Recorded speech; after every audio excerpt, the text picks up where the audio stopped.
This is Donald Trump's Truth Social account, where he has posted time and time again since the debate claiming that he won, that he swept the floor, and that he doesn't even need to do a second debate. Along with that, Donald Trump and Kamala Harris met today at a 9/11 memorial ceremony, and they had an interesting moment. We have a lot of news to break down and not a lot of time, so make sure you leave a like on the video below and make sure you're subscribed to the Mockler YouTube channel. I want to start off with this clip of a Republican in Phoenix, Arizona being asked about the debate last night after he watched it, and listen to what this lifelong Republican says. It's an amazing clip. What type of impression did Vice President Harris make on you tonight as a McCain Republican, with members of the McCain family now endorsing Vice President Harris? Yeah, Bobby McCain came in and said it would be a disaster for the country if Trump got back into the office, and his brother did too. And so it's just, I mean, I think there's a clear line that there are people who understand the importance of this election, and there's people who want to just play,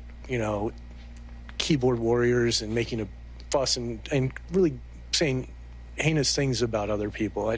So that's Trump, the bully. And I think Kamala Harris came out showing some decorum and some presidential nature about her. So I think the door's a little bit open. This guy is obviously a good dude, but he's just a normal human being, and the MAGA Republicans have strayed so far away from that even normal human beings give me chills, because they're saying, yeah, I'm a Republican, but I put country, I put respect over party, and if Donald Trump is going to be a bully, that I'm not going to vote for him. Also, I was debating with my friend the other day about whether McCain Republicans, or if you want to call them Nikki Haley Republicans, actually exist. People who are Republicans but care more about foreign policy and respect. Actually, scratch Nikki Haley off the list. She's completely spineless. But McCain Republicans do exist, and this guy is proof. This brings us on to this next story where Bloomberg had to facilitate an interesting meeting between Trump and Harris at the 9/11 ceremony. I'm going to zoom in and play this really quickly.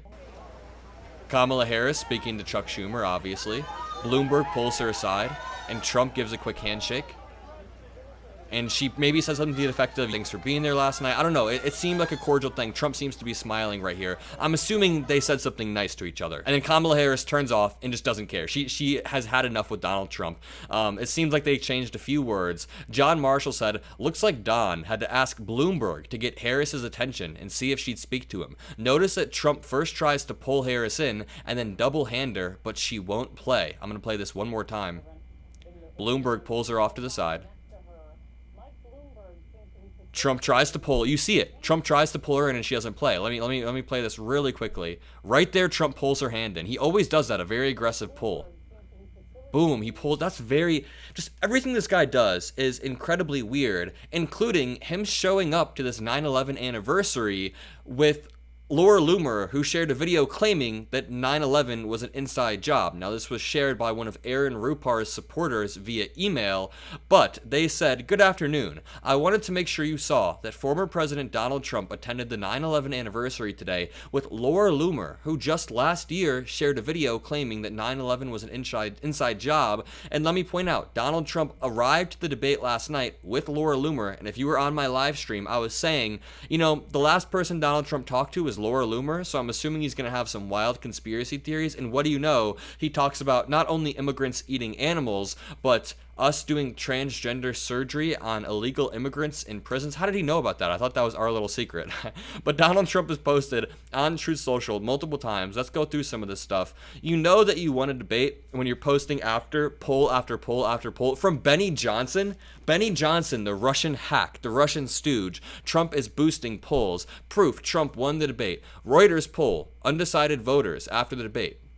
60% are now voting Trump, 30% are voting for Kamala, 10% remain undecided. Kamala's performative She-Hulk energy, says Betty Johnson, is repulsive to voters, and I honestly don't believe this post-debate poll. Reuters interviewed 10 people, a sample size of 10 people. Also, what happened the last time CNN interviewed undecided voters? It turns out the dude had Trump stuff all over his social media, and CNN didn't do their basic due diligence, or they did, and they just didn't care. I can't tell which is worse. Now, this is what what Donald Trump said next. This is just what shows he is the performative one. He said, in the world of boxing, or UFC, when a fighter gets beaten or knocked out, they get up and scream, I demand a rematch. I demand a rematch. Well, it's no different with a debate. She was beaten badly last night. Every poll has us winning. In one case, 92-8. So why would I do a rematch? You know, this probably has happened before. I demand a rematch, but I think what is more common is that someone gets beaten so badly they just don't want to enter the ring again with that person, or they are scarred for life. And that's what it seems like happened to Donald Trump. It is just such a funny way of projecting and seeming like he's tough.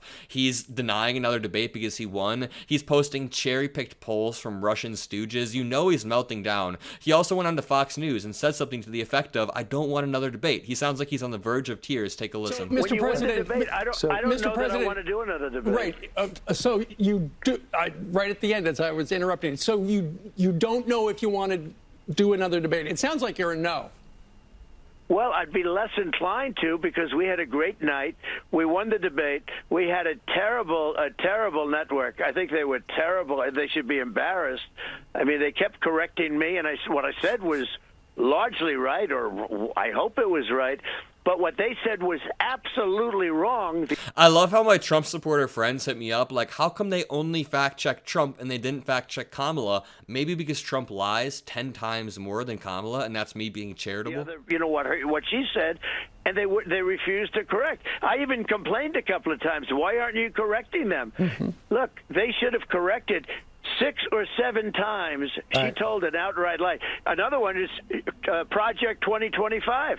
They know it has nothing to do with me. She mentioned it all night long, and they refused to. He's so mad. He can't even catch his breath. He is so incredibly mad. Trump also threatened to take away ABC's broadcast license. This feeds into something I talk about a lot on my show. Trump is so instinctually authoritarian that he can't talk about the Constitution without wanting to terminate it or rewrite it. He can't talk about an election without calling it rigged. He can't talk about immigrants without wanting to do mass deportations or saying they poison the blood of our country. He can't talk about the media without constantly attacking the media. I used to think Trump was being very performative with this stuff, but I think that, well, he is performative, but I think that as he's growing into his older age, he's becoming so disillusioned and angry that he is just instinctually authoritarian. I think ABC took a big hit last night. I mean, to be honest, they're a news organization. They have to be licensed to do it. They ought to take away their license for the way they did that. Bloodbath was referring to the economy. Everybody loved the term because as soon as they heard the word, it's sort of a vicious word.